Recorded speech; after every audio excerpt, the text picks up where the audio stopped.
Assalamualaikum warahmatullahi wabarakatuh. Saya Nisa Novita dengan NIM 4401422661 dari Prodi Pendidikan Biologi Universitas Negeri Semarang. Di sini saya akan menjelaskan mengenai rancangan Outdoor Source Learning mengenai pemanfaatan lahan kosong sekolah untuk pengelolaan sampah organik menjadi kompos.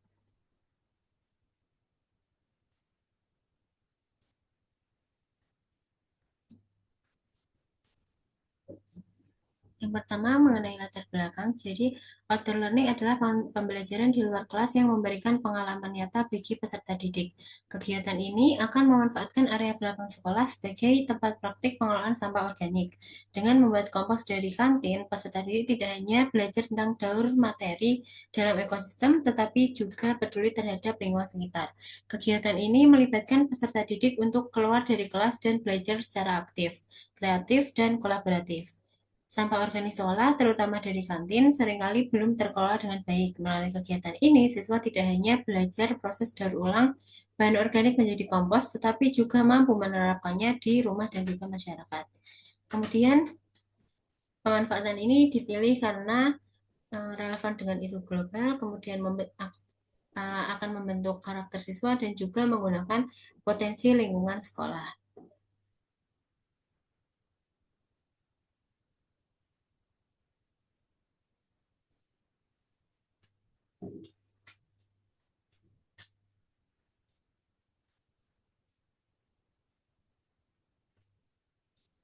Kemudian potensi untuk sumber belajar yaitu yang pertama memberikan kesempatan nyata kepada peserta didik untuk mengembangkan kreativitas dan inisiatif pribadi dalam memahami materi tentang tumbuhan.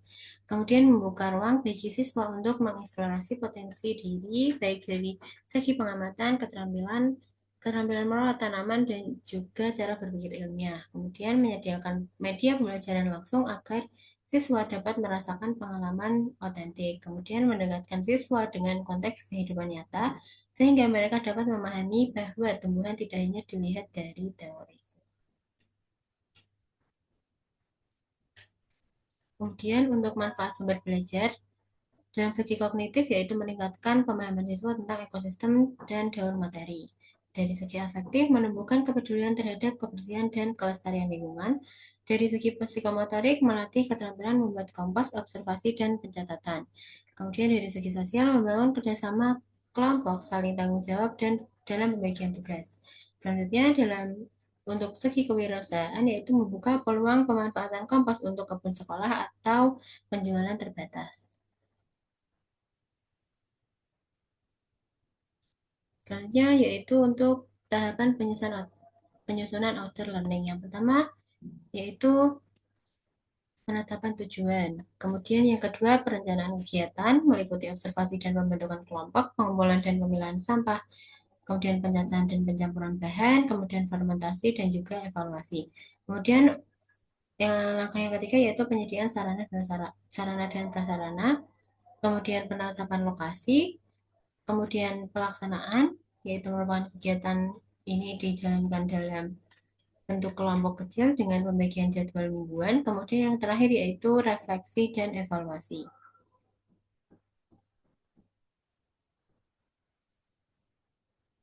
Selanjutnya, untuk sarana dan prasarana, untuk zona pengelolaan sampah organik itu ada meja pencacah bahan organik, kemudian ada tong komposter, ada wadah fermentasi, alat pencacah, rak tanam untuk green wall vertikal, kemudian ada poster edukatif, dan juga wastafel, dan juga sabun cuci tangan. Kemudian untuk sarana prasarana di zona penyimpanan alat dan bahan, yaitu yang pertama ada rak besar penyimpanan bertingkat, kemudian ada toples-toples plastik atau kaca untuk menyimpan hasil kompos, kemudian ada A4 dan larutan pendukung lainnya, kemudian ada pot tanaman, sekop tangan, gembor, sarung tangan, dan juga masker, kemudian ada tempat sampah organik dan non-organik, kemudian ada kotak kontainer bahan mentah untuk sekam bakar, daun kering, dan juga jerami. Selanjutnya untuk zona literasi lingkungan, yaitu ada meja dan kursi untuk belajar kelompok, kemudian ada rak buku untuk literatur lingkungan, pertanian organik dan juga kompos, kemudian ada papan informasi besar, kemudian ada pojok baca yang di situ terdapat kursi santai dan juga tanaman hias, kemudian ada papan tulis kecil, atau TV untuk presentasi interaktif. Kemudian untuk zona galeri edukatif atau untuk ruang pajangan hasil, yaitu ada etalase atau rak panjang hasil kampus dari tiap tahap, kemudian ada label nama kelompok dan juga deskripsi tahap kompos pada setiap toples, kemudian ada pot-pot berisi tanaman yang ditanam menggunakan kompos, kemudian ada infografis. Selanjutnya untuk lokasi, target lokasi pelaksanaan outdoor research learning ini direncanakan berada di lingkungan MTS Negeri 12 Boyolali, tepatnya pada area kosong di belakang kelas. Nah, lokasi ini dipilih karena posisinya yang strategis, mudah diakses oleh siswa dan juga guru, serta tidak mengganggu kegiatan belajar mengajar di ruang kelas utama. Nah, area ini memiliki pencahayaan alam yang cukup, memungkinkan untuk dimanfaatkan baik sebagai ruang terbuka maupun dengan penambahan atap pelindung sederhana agar kegiatan tetap berjalan saat cuaca tidak mendukung.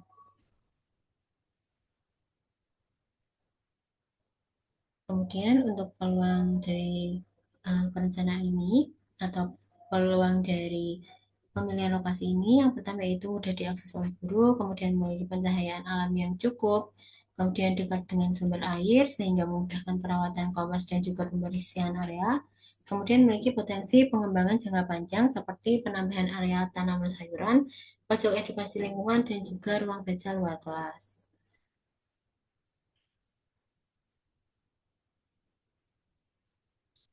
Ini merupakan desain dari rumah kompos yang nantinya akan didirikan untuk pusat edukasi di lingkungan MTS Negeri 12 Boyolali.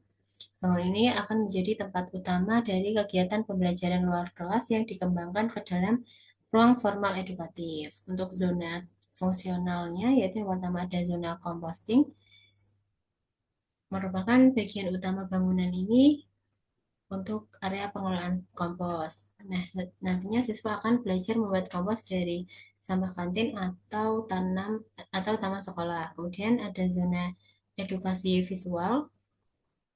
Di situ terlihat dari luar, siswa langsung dikenalkan dengan konsep dan tujuan dari ruangan ini. Kemudian ini desain di dalam ruangannya. Ini merupakan desain lantai satu dari bangunan edukatif rumah kompos yang nantinya akan didirikan di MTS Negeri 12 Boyolali yang berfungsi sebagai zona praktik pengolahan sampah organik secara langsung. Nah, ini merupakan ke lantai pertamanya yang ada di sebelah ruangan praktik.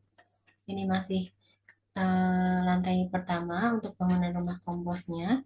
Ruangan ini tidak hanya menjadi tempat peletakan peralatan, tetapi juga berfungsi sebagai gudang edukatif tempat siswa belajar mengenali alat, bahan, dan juga hasil akhir pengembosan. Nah, ini untuk desain lantai duanya yang difungsikan sebagai zona literasi dan refleksi lingkungan. Jadi ruangan ini tidak didesain untuk praktik langsung, tetapi sebagai ruang bagi siswa untuk memahami konsep, menganalisis proses, dan merefleksikan hasil kegiatan pengawasan yang telah mereka lakukan di lantai satu. Nah, itu merupakan uh, penjelasan mengenai pemanfaatan ruang kosong untuk rumah kompos yang bisa didirikan di lahan kosong yang ada di sekolah-sekolah yang memiliki banyak fungsi dan juga manfaat untuk guru dan juga siswa. Terima kasih. Itu merupakan penyampaian mengenai pemanfaatan lahan kosong yang ada di sekolah. Sekian dari saya. Wassalamualaikum warahmatullahi wabarakatuh.